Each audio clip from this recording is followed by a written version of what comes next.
three of them. And in one case, they're sending massive amounts of fentanyl, killing hundreds of thousands of people a year with the fentanyl.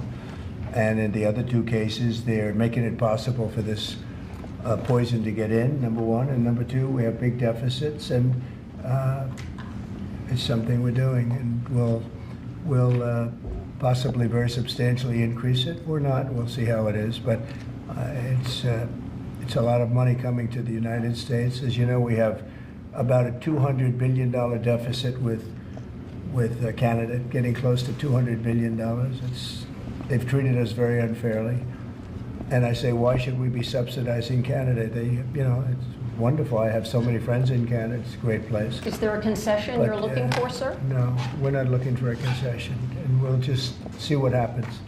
We'll see what happens. And with Mexico, it's the same thing. We have a $250 billion deficit, and we have a lot of people coming into the border, and now we've largely stopped that, but we've stopped that ourselves. I think they've done a fantastic job. You've seen the numbers, they've dropped to almost zero.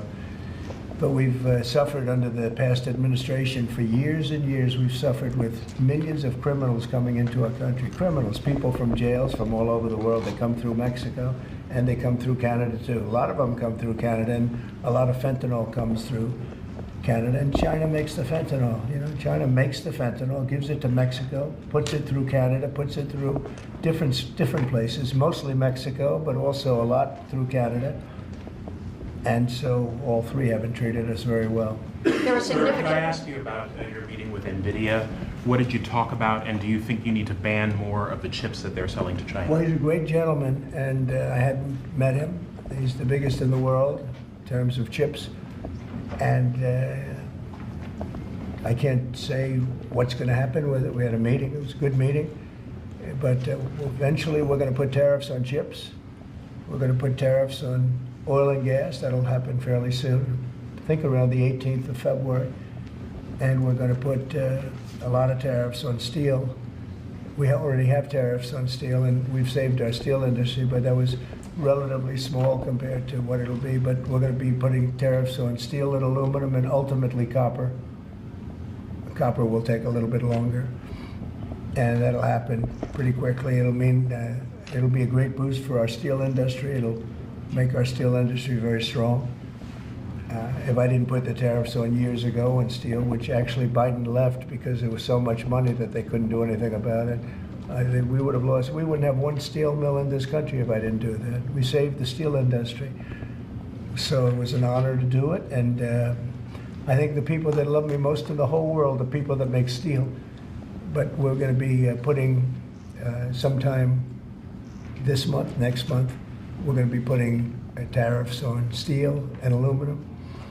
And we'll give you an announcement as to what the exact date is. But it'll be a tremendous amount of money for our country, a tremendous amount. These are big numbers. And in addition to that, and you see the power of the tariff. I mean, the tariff is good, and nobody can compete with us because we have by far the biggest piggy bank. And so that'll take place very quickly. But also we'll be doing pharmaceuticals. And to bring our industry back, we want to bring pharmaceuticals back to the country. And the way you bring it back to the country is by putting up a wall, and the wall is a tariff wall. We were the richest country in the world. We were at our richest from 1870 to 1913. That's when we were a tariff country. And then they went to an income tax concept, and how did that work out? It's fine. I mean, it's okay, but would have been very much better.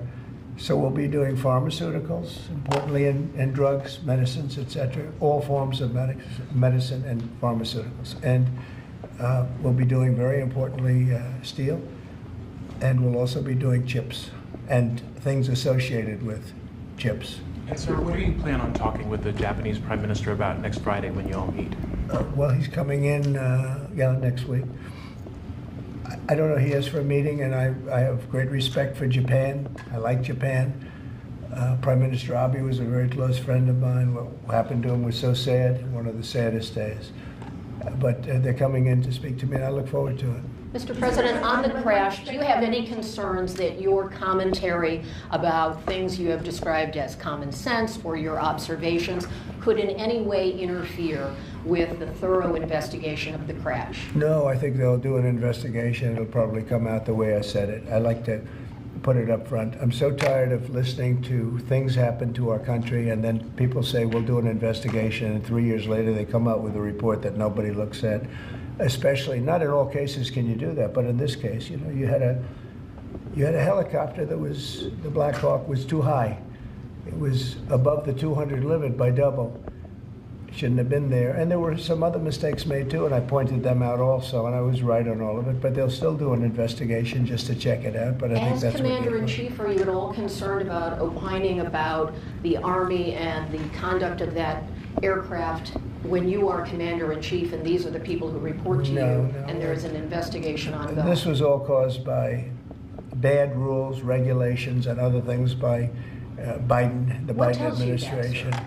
And when you look at the way they ran things, in fact, if you look, we hired, one of the first things I told them to do, I said, get talented people in those beautiful towers overlooking runways. You better get them in there fast because we don't have people there that are qualified. And you knew that because planes were landing very, very late. They were circling all over the place. We had people that didn't know what the hell they were doing. And so there are planes in the air excuse me. everywhere, and there are other air Excuse traffic. me. Pardon me, Excuse sir. We have to have the best people, the smartest people, the sharpest people as control tower experts. And that's what they have to be. They have to be experts, and they have to be very smart.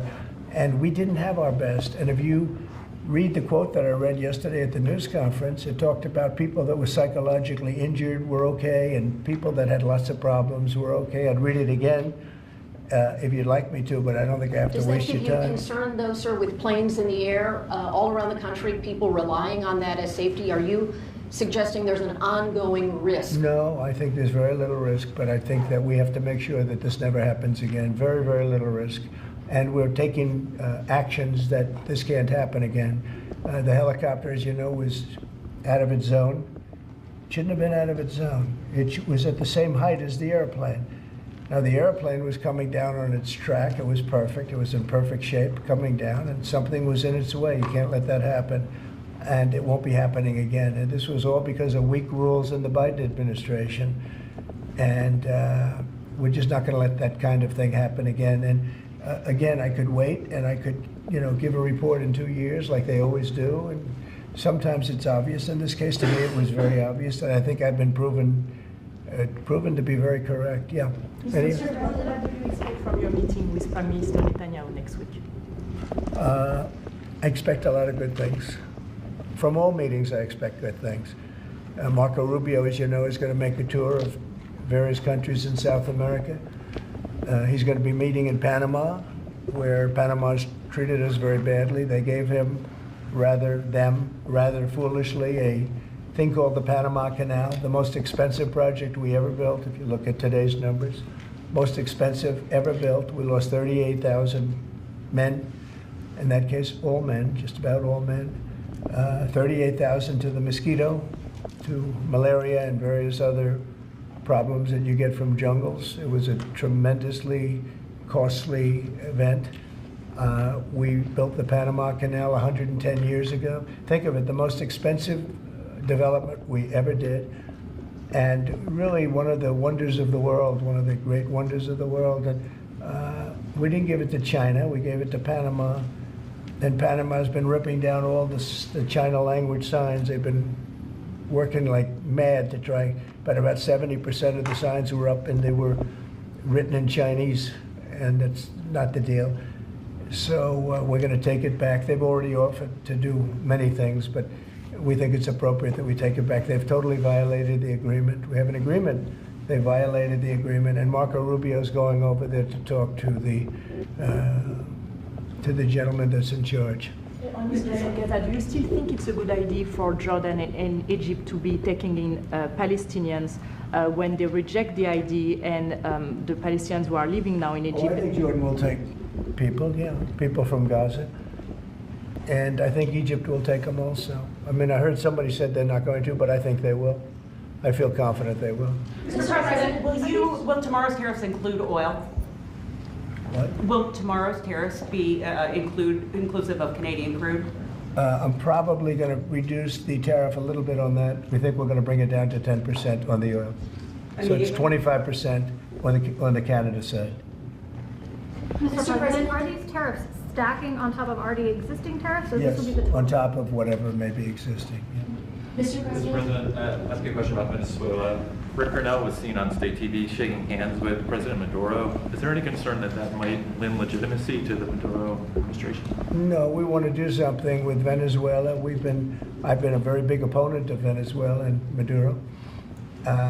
They've treated us not so good, but they've treated, more importantly, the Venezuelan people very badly. We have tremendous Venezuelan population. I got 92% of the vote, the Venezuelan vote. Now we want to see what we can do to get people back in their homeland safe and free and all. He's meeting with a lot of different people, but we are for the people of Venezuela. We're for the Venezuelan Americans. If you look at it, we have them all in Florida, right around the Doral area. That's really, they call it Little Venezuela, right? And they voted for me close to 100%. So we'll see what we can do to straighten out the situation in Venezuela. Venezuela has been very unfortunate. I was very surprised when I saw that Biden agreed to buy a lot of oil from Venezuela, because Venezuela was just about finished, the dictator. And when that happened, it brought him back to life. You know, Biden went out and they buy millions of barrels of oil. I say, what's that all about? So we're not going to let that stupid stuff happen. So we'll see what happens. We're not happy with Venezuela. We don't like the way they've treated the Venezuelans at all. Mr. President, there have been some warnings or messages that government websites will be shut down this evening to scrub them of DEI content. Can you confirm if that's What's accurate? been shut down? Government websites, will be shut down this evening to scrub them of DEI content. Can you confirm whether that's accurate and if there are any concerns? I don't know. about- It doesn't sound like a bad idea to me. DEI would have ruined our country, and now it's dead. I think DEI is dead. So if they want to scrub the websites, that's okay with me. But I can't tell you. I guess probably certain people handle it certain ways. But I'll tell you who's very happy about it: the military. The real leaders, the real generals in the military, they're very happy about it. Doug is very happy about it. He's got a big group of people that are going to be working for him, really starting right now. He just got signed up, and they're very happy about it. He had a lot of DEI. Everybody did, but he has not been a fan. It was really hurting our country badly. It's costing a lot of money too. You see the kind of money we're talking about? Hundreds of millions of dollars for nonsense. Now we have our country back now. Our country is back, and it's a nice thing to say. I've never seen such love. I've never had anything like it. I've never seen anything like it. People are coming up, sir, thank you for bringing our country back. We were losing our country, and I think we're stronger now than we've been in many, many decades. At the Can you Department update on your call with Vladimir Putin? Well, we'll be speaking. We'll be speaking, and I think we'll perhaps do something that'll be significant. We want to end that war. That war would have never started if I was president, and we want to end that war. That war is a horrible war. Millions of young people are being killed, mostly on the lines now, mostly soldiers. But the cities have been largely destroyed, many of them. They're like demolition sites. But the soldiers are just shooting at each other. You know, it's a very flat land. I said this the last time, very, very flat land. The only place that a bullet stops is when it hits a person. And they're hitting a lot of people. They're hitting a lot of soldiers, but on both sides. You know, I think Russia would probably say close to 800,000, and Ukraine 600,000 or 700,000. And it's just a senseless situation, and it's got to stop. So whatever I can do to stop it, and we are having discussions, yes. ongoing, already scheduled and ongoing? Have you- Already talking, yes. So you've already spoken to Vladimir Putin I don't want to since? say that, but we are having very serious Is discussions there a reason you about. don't want to? Well, I just don't want to say that. We're having very serious discussions about that war, trying to get it ended With Russia. with Russia, yeah. At the Department of Justice and the FBI, there are a number of high-level people who are being asked to resign or are being told they are going to be fired. Did you specifically request any actions at the Bureau or DOJ with respect to those employees? No, but we have some very bad people over there. It was weaponized at a level that nobody's ever seen before. They came after a lot of people, like me, but they came after a lot of people. No, I wasn't involved in it. I'll have to see what is exactly going on after this is finished. But if they fired some people over there, that's a good thing, because they were very bad. They were very corrupt people, very corrupt, and they hurt our country very badly with the weaponization. They used the Justice Department to go after their political opponent, which in itself is illegal. And obviously it didn't work. Are you going to impose tariff on the European Union? What does that mean? Are you going to impose tariff too on the European Union like you are going to do for Mexico and Canada?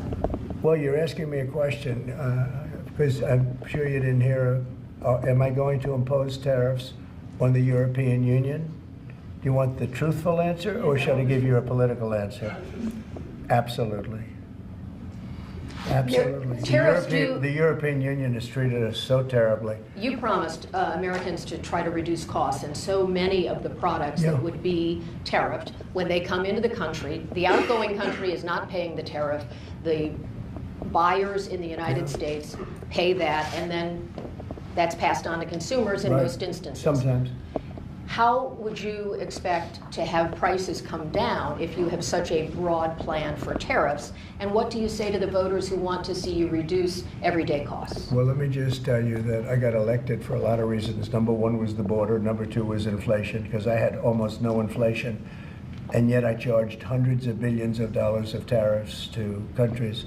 And think of it, I had almost no inflation and took in $600 billion of money from other countries.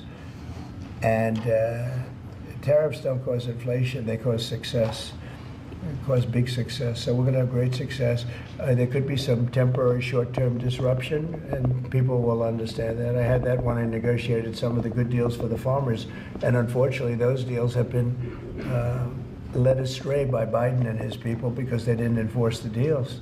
We have a deal with China, which is phenomenal for the farmers, but there was nobody to enforce it in the Biden administration. They let them get away with murder. So that's another thing we're going to be bringing. Do you accept the principle of costs being passed committed to on? buying $50 billion worth of farm product, and they did it when I was president. And as soon as I left, they stopped doing it because there was nobody in Biden to enforce it. But the tariffs are going to make us very rich and very strong, and we're going to treat other countries very fairly. But if you think about it, other countries charge us tariffs. We don't charge them tariffs. And it's about time that that changes. Sir, are you concerned about the market reaction around tariffs? No, no. Tariffs, the word tariff is a very misunderstood word. You've heard me say, I say it kiddingly, but it's one of the most beautiful words in the dictionary. It really is. And we've been taken advantage of because others have charged us VATs. As an example, the European Union charges us 20% plus a VAT tax, called a VAT tax, very similar. And it costs us an absolute fortune. We are treated so badly. They don't take our cars. They don't take our farm products, essentially. They don't take almost anything. And we have a tremendous deficit with the European Union. So we'll be doing something very substantial with the European Union. We're going to bring the level up to where it should be. And if you think of the European Union, then you go to NATO, it's largely the same group of countries. Until I came along, I mean, we were paying almost 100% of NATO only to get bad trade deals. And now it's been evened out, but very unfair having to do, it was evened out pretty good. Actually, I did a good job. They paid $400. If you look at the Secretary General's report, and he was here recently, and he said that. He said one of the most amazing things I've ever seen is what President Trump was able to do with these countries of Europe, of which he was in charge of them, but he couldn't get them to pay. I went over, I said, you got to pay, and if you don't pay, we're not going to protect you. It's very simple. But very unfair is with Ukraine, because we're in for $300 billion plus, and they're in probably for $100 billion. There's a $200 billion difference. And They need it more than we do. You know, we have an ocean in between. They don't. And so they're going to have to step it up a little bit. With efforts to reduce the federal workforce, whether it's offering what we've called the buyout package or other efforts, do you have any concerns that there will be employees broadly across the federal government who might take that up? And they're a part of the many different ways that agencies protect the public, from food inspections to water safety to I know, the air but traffic everybody's controllers. replaceable, and we'll get very good people to replace them if it turns out to be more than we thought. It could be a lot, it could be a little, we don't know, but we'd love to have them leave. We're trying to remember this. We want them to go into the private sector. It's our dream to have everybody almost working in the private sector, not in the public sector.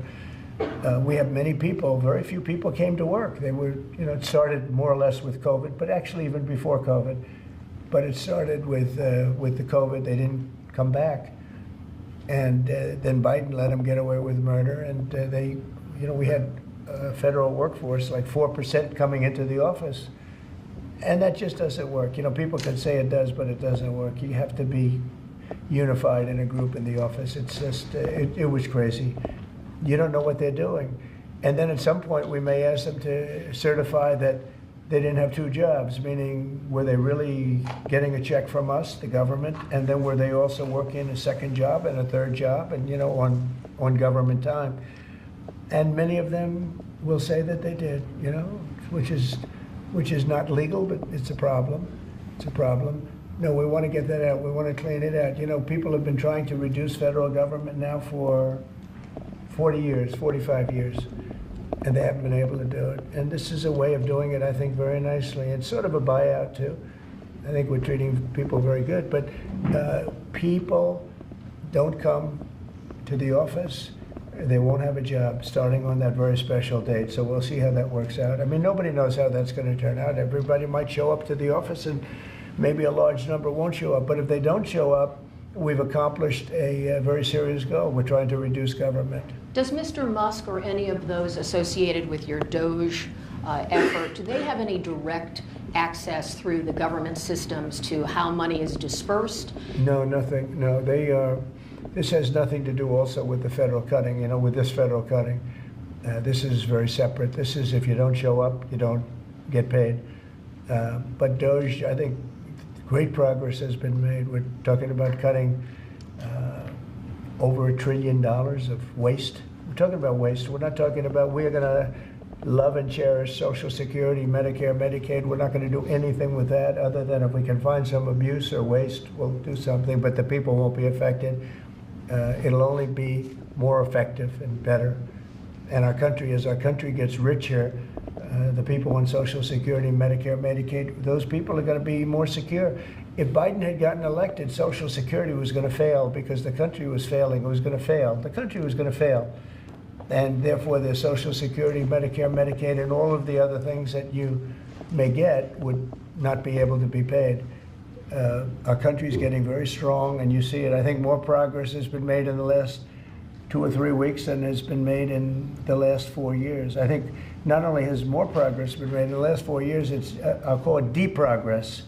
We went way backward as a country in so many different ways, from woke to all of the other things that took place that were so bad. You look at Afghanistan, how embarrassing that was. I think Afghanistan really started the problem with Russia and Ukraine. When Putin looked over and he saw how incompetently that was handled, I was getting out, but I was going to keep Bagram.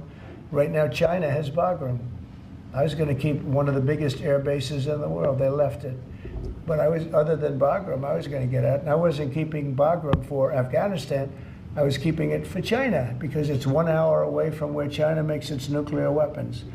And we were keeping it. So we have a lot of great things happening in our country, and we appreciate that you're here. And I'm really thrilled about Doug, and I'm really thrilled about his friend, Chris Wright, who's a legend in the oil business, right? They keep telling me, Catherine, he's like a legend, and he's a legend too in a lot of businesses.